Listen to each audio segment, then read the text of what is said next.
This episode is brought to you by Dragon Ball Legends, the ultimate Dragon Ball experience on your mobile device.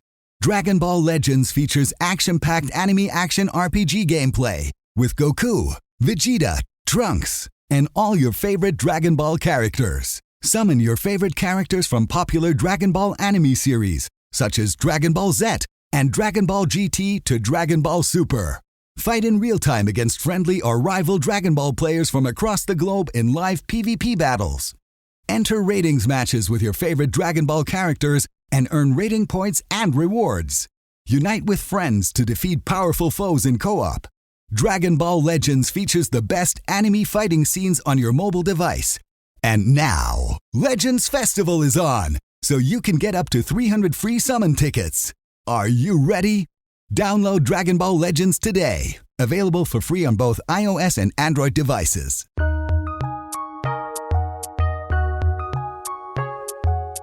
Welcome to the Fantasy NBA Today podcast.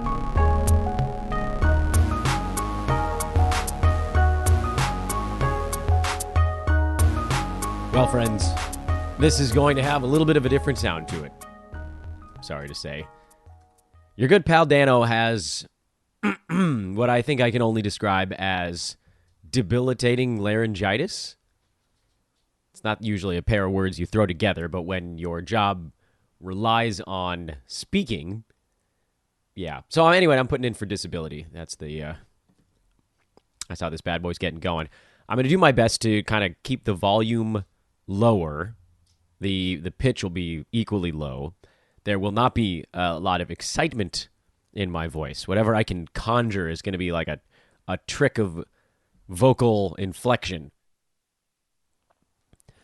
And also, if it wasn't immediately evident, the podcast is not going to be as long as usual, even though it is a delightful reverse chronological lightning round Monday here on Fantasy NBA Today. You guys know I love reverse chronological lightning round Mondays, but I just can't lean into it the way that I normally would. So I want to get you guys all the most important key stuff in kind of a quick hitter edition, like a true lightning round this time. And then we'll just sign off for the day because, damn it, the Iron Man streak will go on, even if the podcast is absolute trash, which I think today's might be. So sit back, relax as best you can, and try not to cringe and cry as you hear me work my way through a bunch of box scores from over the weekend. We went true reverse chronological the last couple of weeks, and we're going to keep doing that. So we're going to start on Sunday night and work our way back towards Sunday morning, even though it really doesn't make any difference. We're just looking at the most recently played game for each team in the NBA. So that would be the Lakers and the Wizards. And the Lakers were able to squeeze by. I don't know if you folks were able to see the final play of this game, but LeBron tried to thread the needle on a pass. It went off of Kyle Kuzma's knee, bounced off of Denny Avdia, back to LeBron, who picked it up, fired to Thomas Bryant under the basket, and Bryant dunked it for what ended up being the game winner. And we also got a report over the weekend that Anthony Davis is out for about a month. They don't know the exact timeline. The thought is at least a month, I think, was the initial ruling, so you're probably looking at more than that. This is AD we're talking about. I'd love to have optimism that it's 4 weeks, but I don't. In the meantime, Bryant is a must-own, must-start player. He had 16 to 10 with a couple of three balls. He'll usually sort of dink and doink his way into a block every now and again. He's not going to put up AD numbers on defense there, but he will get you good percentages. He can actually stretch the floor a little bit, and then he's going to get some defensive stats, largely because teams are going to be attacking the crap out of him. Whereas with AD, they kind of funnel everything to him. This is going to end up going to Bryant because that's what other teams are now going to choose to do. Lakers are sitting half of their team on a back-to-back in Phoenix, but if we try to ignore that that's the way their week begins, the other news from this, in addition to Bryant being an obvious play in all formats kind of guy, is that Austin Reeves picked up a little bit of usage. Not a ton. He only took 5 shots in that game and a couple of free throws, but it almost seems like he has to be more involved. Dennis Schroeder took a few extra shots as well, but his fantasy game doesn't line up quite the way that Reeves does. Austin much more efficient. I'm not adding him. I thought about adding Reeves actually for this back-to-back, and then now he's one of the guys. He tweaked an ankle in this win over the Washington, so he's sitting out the back-to-back in Phoenix. So that didn't really play itself out. And then Lonnie Walker the fourth, who has been, for most of the year, kind of hanging on just above the cut line. This is going to help him. They're really now, whereas previously, he was a guy where you'd have, like 2 games that were pretty good and then one that was kind of bad. Getting this extra guaranteed usage, an extra shot or 2, whatever it is with Anthony Davis out, pretty much guarantees that he won't have those maximum quiet games that he was having every once in a while before. Over on the Wizards side, Bradley Beal is back, so that pretty much puts the nail in the coffin on any wing streams that you might have been considering. Denny Avdia didn't do much. Monte Morris, if you want to talk about the guards, his usage rate plummets when Beal's back in there because there's really only enough for Beal and Porzingis and Kuzma to get shots up. Daniel Gafford had a better ball game, but he's been kind of in and out in terms of what he's been able to do fantasy-wise. So this is more than anything just, streamers officially now gone by the wayside. Nikola Jokic, a line that hasn't been seen since Wilt Chamberlain. 40 points, 27 rebounds, and 10 assists in a triple-double. He managed to miss some free throws in this game, which put just the tiniest damper on what was otherwise an unbelievably insane performance.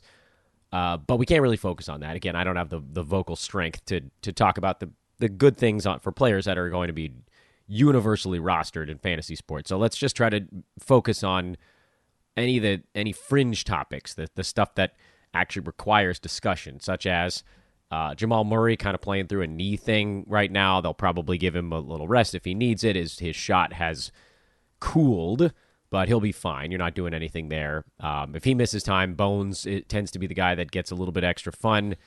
KCP has actually cranked it back up here after a really good start to the year, a very slow stretch in the middle, and now he's been good for about the last 7 to 10 days. He really is settling into that streamer level, the schedule streamer types. Well, you want to get him on good scheduling weeks. He's not really someone you can trust in GamesCap Roto. And I actually kind of feel the same way about Bruce Brown right now, who's had a couple of decent ones after about 2 weeks of slow ones. He's also settling into that, between 100 and 120 kind of range. And so, again, use these guys when the Denver schedule makes the most sense. Terry Rozier dealt with a hip contusion on the Charlotte side. He's doubtful for their next ball game, which, add it to the freaking list at this point.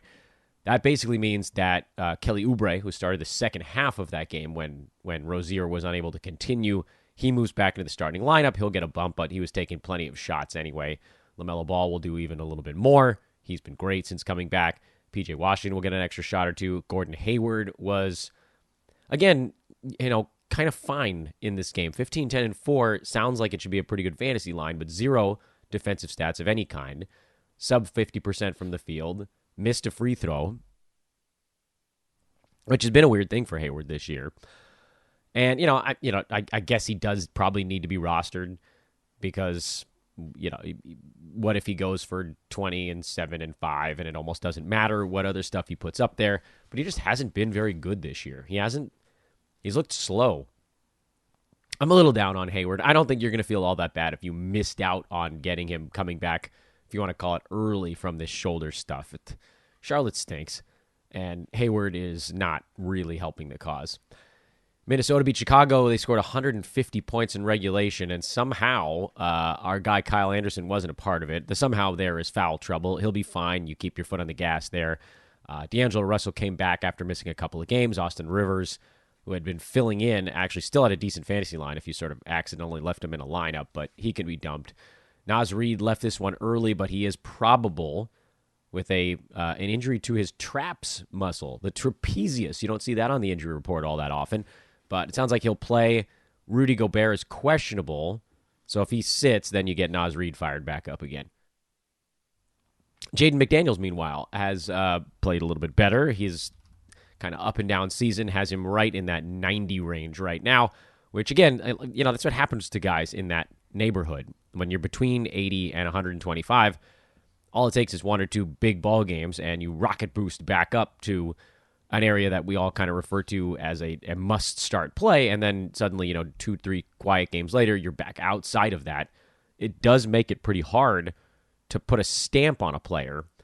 But I think, certainly while Cat is out, McDaniels is inside the cut line, and I think you can kind of just roll from that point. And if we want to reassess in a couple weeks, we can. No real news on the Chicago side. We had kind of one eye on Alex Caruso to see if he could make a living as just a steals specialist, and the initial returns were kind of meh, and they continue to be. Derek Jones Jr., a little bit of the same story. Patrick Williams, signs of life. He's been schedule stream kind of level for a little bit, but it's best not to explore too much beyond the main three on that Chicago side of the board. Friends, I am extremely excited to remind you guys to turn game day into payday when you bet with our pals at MyBookie. The Celtics, the Bucks, the Warriors, these are the frontrunners to win the NBA championship at MyBookie, but which has the best shot? Who do you have winning the title? The Warriors at plus 700. They've gotten off to a slow start. Hey, maybe futures aren't your thing. It's been pretty darn profitable betting player props this year, thanks to Steph Curry and even more so Anthony Davis. Regardless of what you're betting on, cash in and cash out quick with MyBookie using promo code ETHOS when you make your first deposit. You heard that right. MyBookie will spot you extra cash with your deposit. Minimum $45, but you can claim the bonus all the way up to $2,000. Extra cash with MyBookie. They're back, baby. Check them out. Turn game day into payday once again when you bet with our pals at MyBookie. This episode is brought to you by Dragon Ball Legends, the ultimate Dragon Ball experience on your mobile device. Dragon Ball Legends features action-packed anime action RPG gameplay with Goku, Vegeta, Trunks, and all your favorite Dragon Ball characters. Summon your favorite characters from popular Dragon Ball anime series, such as Dragon Ball Z and Dragon Ball GT to Dragon Ball Super. Fight in real time against friendly or rival Dragon Ball players from across the globe in live PvP battles. Enter ratings matches with your favorite Dragon Ball characters and earn rating points and rewards. Unite with friends to defeat powerful foes in co-op. Dragon Ball Legends features the best anime fighting scenes on your mobile device. And now, Legends Festival is on, so you can get up to 300 free summon tickets. Are you ready? Download Dragon Ball Legends today. Available for free on both iOS and Android devices. Brooklyn rode some huge games from their superstars to a win on the road over Detroit. Royce O'Neal has slowed considerably here over the last 2 to 3 weeks. His shot kind of abandoned him. And now in this ball game, he actually shot the ball a little bit better, but he didn't have the rebounds, the assists, the steals, and the blocks that we had kind of become accustomed to. What I do worry about on the Royce side is that it seems like the Nets are more willing to lean into a Yuta Watanabe. TJ Warren only played 9 minutes here. There are other options now on the wing besides Royce. And so where at the beginning of the year, he was basically just playing 40 minutes in every ball game, that number has come down into the low to mid 30s, I guess we should say. And unfortunately, that might be the difference between him being a 75, 80 range guy and 105 range. Maybe he falls into that schedule stream discussion as well. I'm going to hang on for now because he is a starting power forward on a team that's loaded with superstars, and his job is basically to go rebound, pass, steal, and block. But he has been not as good of late. Meanwhile, on the Detroit side, we'd spent a bunch of time on the Pistons the last 2 weeks. When Jalen Duren got moved into the starting lineup, it's almost like everything kind of settled. Duren played 29 minutes. Marvin Bagley very much his backup. Duren's been awesome. 8 points, 11 boards, 3 steals. He was a plus 13 in a game they lost by 3. Again, plus minus doesn't tell you the whole story, but the starters for Detroit actually won their minutes in this game. Probably should have played him a few more. What do you think, huh? 29 minutes Duren, 31 Bojan Bogdanovic. It's almost like Detroit didn't truly want to win this ball game. Gee. My voice is too tired for a rant on tanking, but sometimes it's just right there in the papers, and you don't have to dig all that far. No real adjustments here on the Detroit side. Everybody's kind of where we left them. And I think we can continue to move forward through the weekend so that my voice doesn't explode on air. You guys don't hear the sound of a ruptured vocal cord in the middle of a podcast. We did get our first look at Golden State without Steph Curry and without Andrew Wiggins, so that was useful. There was a lot of Dante DiVincenzo versus Thomas Bryant discussion on the internet, and I pretty consistently said you got to go Bryant because big man stats are just easier. They're just easier to put up fantasy value when you can stand next to the bucket and dunk. And indeed, that was the case here because, Jordan Poole got hot, and they didn't need DiVincenzo to do much on offense. So he had 6 assists and a couple of steals, and that was pretty much his ball game. Draymond's going to be fine. Clay's going to be fine. Jordan Poole's going to go nuts. Once Wiggins comes back, it does remain to be seen who that impacts the most. It feels like it's probably going to be DiVincenzo, but I guess we don't really know that for sure. It is worth also mentioning that this is probably one of the poorer overall fantasy outputs that you'll get out of Dante. Don't let this be the reason that you go throw him into the ocean. He's going to be fine. He had a couple of good ball games prior to this one. But again, if you're just fighting that head-to-head battle between DiVincenzo and Thomas Bryant, you're trying to figure out which injury streamer is the guy that makes the most sense, you typically go with the one where it's just easier to get to fantasy value. And we've seen it before with DiVincenzo. He has an interesting fantasy game, but there are these very obvious holes that he hasn't fully addressed yet. Most notably, percentages are still not that great for him. Turnovers are still not that great for him. And so you do need a pretty good amount of stuff to counterbalance that in a way that with a guy like Thomas Bryant, he actually is pretty good in those 3 departments. And so you don't need as much stuff to get an up and over the cut line. For the Raptors, the sky is falling in Toronto, although they're expected to get OG Anunoby back early this week, perhaps even as early as their next ball game. Whatever you were thinking about maybe doing with Chris Boucher, I think you can probably put that on the shelf. And, slightly decent news, I guess, out of Toronto from a fantasy standpoint at least. Freddie VanVleet is up to number 29 on a per-game basis now after 3 good ball games in a row. He was in the late 40s, early 50s as recently as last Monday's reverse chronological lightning round program. And he's boosting in a serious way up the board. So hopefully that continues. Aaron Nesmith had a good game for Indiana. Buddy Hield had a good game for Indiana, and not too many other players had particularly good games. Tyrese Halliburton, who's had a couple of quieter ones lately, he's fallen down to number 10. And, a good ball game out of Harden or Jimmy Butler, and you might see Halliburton kind of hovering near the edge of the first round. It's hard to disagree with him being a really fun pick so far. He's also played in 29 games.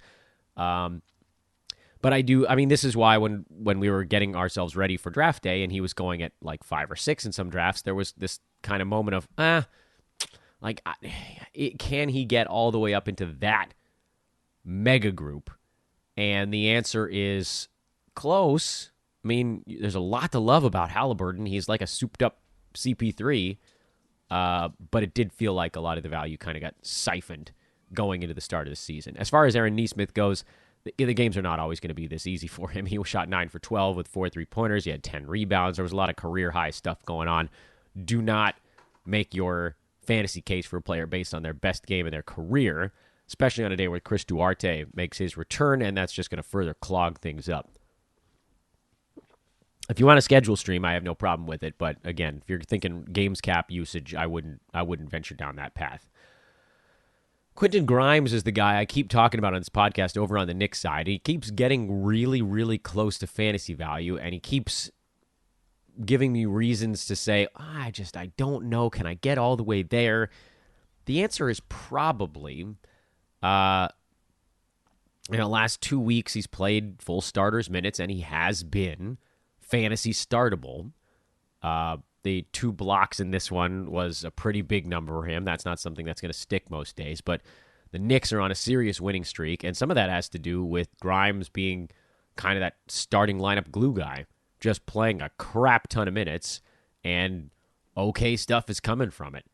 I think you can probably just play Grimes as if he is a regular starter on your fantasy team now. He has that I would say 3-and-D profile, but he doesn't hit that many three-pointers. He had a couple of games where he knocked down a bunch, but most of the time it's more like one or two. But it's good percentages. He's been able to shoot the ball well because, again, not all of his shots are threes. Rebounds a little bit, passes a little bit, steals, blocks. He does a little bit of everything, and sometimes that can be useful. So I think we can officially take the plunge on that one, and I know it doesn't sound like I'm all that excited about it. But again, I'll remind you, the reason for that is that if I get excited, I will sound like puberty is coming, and I remember those years. They were awkward and not fun, and you don't want it to happen on a podcast.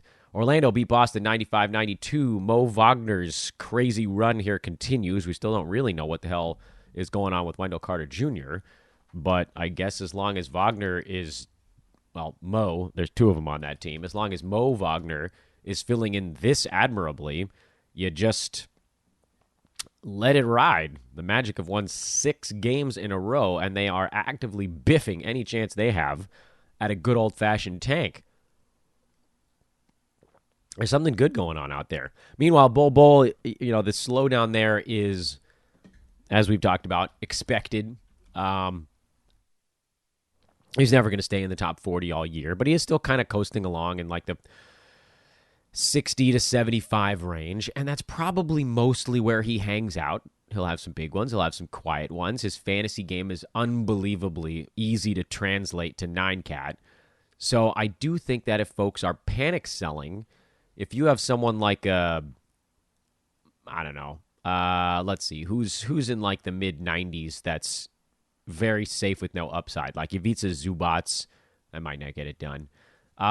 Trey Jones at 91, Jaden McDaniels at 89, maybe those guys get it done, maybe not.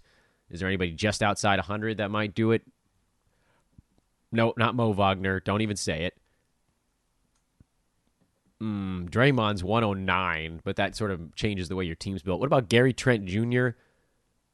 Someone that, Kyle Kuzma, he's got a little name value because he's scoring 21 points a game. So if you're in category leagues and you can maybe get Bol for like an 80 to 105 range guy, I think I would consider doing it. And I'll try to get a couple of polls going on that on social media today. See if that's even something that's within reach. Time Lord, second game back, played 17 and a half minutes, 6 points, 5 boards, 2 blocks. He's well on his way. Al Horford, 33 minutes. He's fine. There's no reason for concern there.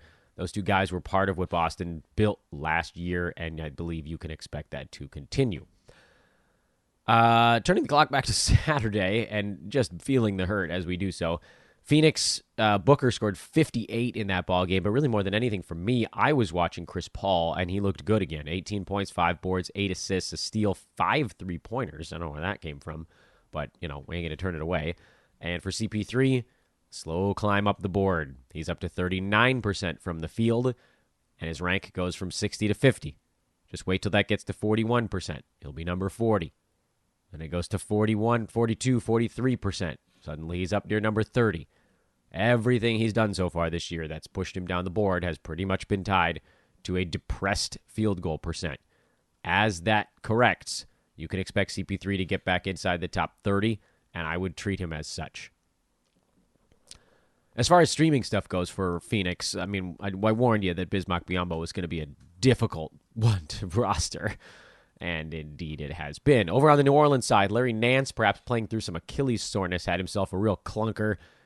He's going to rest that up now in sort of traditional Larry Nance Jr. way. He has 3-4 really good weeks, then he has to miss a couple of ball games. He's an easier player to roster on the Roto side. There's no question about that, but he's a guy that I would hold on the Roto side because of how good he has been in every New Orleans competitive game when he's actually been fully healthy. Trey Murphy, only 22 and a half minutes in this ball game. He's started to, I don't know if it's hit a wall or if teams are starting to adjust a little bit or what, but he's lost playing time to Najee Marshall. If Brandon Ingram so chooses and comes back and ever plays another ball game, I think that's going to ding him also. You're seeing Herb Jones kind of cut into what Murphy's been able to do with this team. This is why, and I got yelled at a lot, and I didn't think it was that much of a hot take for me to say that I thought Trey Murphy was worth streaming kind of as long as a key guy was out, but also that I didn't fully believe that he was going to be a playable guy when everyone came back. it didn't actually change what anyone was doing in the moment because we were just going to keep streaming him as an injury replacement, which for this New Orleans team has been all but basically like 4 games to this point. But I didn't think, I think the beef that folks had was that I didn't put him on the rest of season list, and I kept having him on the streamer board. But in terms of what it actually means on the day-to-day basis, it didn't change what we were doing. All it really meant was that when the team gets healthy, if or when the team gets healthy, you need to keep an eye on him. And I think you're starting to see why. It's not a guarantee. He's not an established NBA stud. And there has been some erosion as the season's gone on. He's fallen from that, he was top 40 for a while, then top 50. Now he's in the 60s, which is still very playable. But I don't think it's guaranteed. So all I'm saying is, let's just pay attention to it and be ready to assess if we need to. I think you could probably add Herb Jones. Also a situation where I think it might be tied to the Brandon Ingram injury, but who knows? He 32 minutes in this one, that should be enough generally for him to hit fantasy value. No defensive stats, though, and that is the thing that's going to hold him back on a night-to-night basis. Those should even out in the medium term. Portland beat Houston, and I don't know that there's a single thing to take away from this ball game. Yeah, nothing. Save your voice, Dan. Thank you, listener. Memphis loses at Oklahoma City. Ja Morant got ejected for having a chat with a fan, and then apparently there was like a FaceTime incident where he was apologizing to the fan, or the fan was apologizing. I don't know. I didn't follow it all. It was confusing, but sounds like everybody's fine is, I guess, the end result there. I have zero inclination to mess around with the Oklahoma City roulette wheel. Hey, remember who told you that Jalen Williams' fantasy game has not fully developed yet after he put up 1 point and 6 assists in 30 minutes? Just saying. He doesn't have a fantasy game. So let's stop screwing around with Oklahoma City. You guys, I promise you'll feel better about yourselves if you stop messing around with whatever the fringy guy is on that Thunder side. Dallas rested almost everybody in this game in Cleveland, so I don't think you should read a whole lot into it. Kemba Walker playing 42 minutes of an overtime game. I can't imagine his knees could handle him playing again for about 3 weeks, but we'll see how that all shakes out. You don't need to be adding him because Luka is in the mix. Wait, you know what? I want to go back to Oklahoma City for a second. I think we can all save ourselves a lot of time because every 2 weeks they change who's getting minutes. And Jalen Williams is getting minutes right now because Jeremiah Robinson-Earl is out, but his fantasy game isn't very good. But then, Isaiah Joe here with Shea not playing and Josh Giddey not playing, and those guys might be back for the next one. So Lou Dort, does he get the next game off? Alexei Pokusevsky, he's in and out of the rotation. It's just annoying. Okay, that's the main point. It's annoying. By the time you figure out who the guy is that they're giving minutes to in a given week, it's too late. Screw it. I don't want it. I'm moving on. Nothing for Cleveland. Not really much on the Milwaukee side. Chris Middleton is back out again, which is incredibly annoying, but it hasn't really meant enough for what else they're doing there. Giannis sat this one out too. Didn't matter. They beat the crap out of Utah. No Kelly Olynyk, who tweaked an ankle in the loss to Milwaukee. He ended up coming back and trying to play through it, but not surprisingly, it did swell up. Luckily, it doesn't sound like it's a really big deal, so he should be back relatively soon. I think they'll probably, if I had to guess going to this one, slide everybody around a little bit. Olynyk is that stretch 4, stretch 5 that they can use with the starting unit, so they may have to change the way they do things. You might see Walker Kessler actually get a start, and then Vanderbilt perhaps move to the second unit and go a bit smaller around Kessler. We'll see how they play it, but Kessler was a guy that should have been rostered and started anyway. Even with this slower ball game, his fantasy game is just too easy to translate. Mike Conley should get going here soon. I think you stick with him. Vanderbilt, really bad ball game. He's bouncing around as per usual. I don't think you can go waiver wire with him, although I suppose you could make the argument that he's more in that schedule streaming zone. Jordan Clarkson, not super into it in 9-cat, more of a points league kind of guy. Beasley streaming here, still useful. We'll see what things look like if that team gets Olynyk and Sexton back at some point in the near future, but I think for now, those are the only things that you're really paying attention to. San Antonio Jakob Poeltl played 21 minutes here, 7.7 boards and a couple of steals as he continues to ramp up. You'll see the value for Zach Collins ramp down. And, Spurs are losing plenty of ball games. They're 9-20, so their tank is mostly effective. They may have to force loss a few more. How are you going to catch up with the god-awful Hornets these days? Yeesh. Bring back an old coach to go lose a bunch of ball games. That's silly. Keldon Johnson was actually kind of decent in this one. Made his 7 free throws, and then, of course, he got ruled questionable for the next one. I got a question about Zach Collins. I'm not playing him off the bench. It's too risky. And especially as Poeltl, you'll see his minutes ramp up here, I would assume. And then maybe they sit him in back-to-backs or something like that. And then you'd look at Collins. But playing behind Poeltl, that's a little bit of a dangerous move. I'm kind of liking what Victor Oladipo's doing for Miami. I do want to wait a little bit longer and see how this shakes out. But he had 5 steals. He played 34 minutes off the bench in this ball game. And the steals is the big thing for him. That was always how he was able to put a big punch into his value. That 1 year, remember, where he was a second rounder, and it was like 2 steals per game. I don't know that ever fully gets back there, but certainly playing against bench units, he has a better shot at it. I think you want to add him and kind of get in front of it.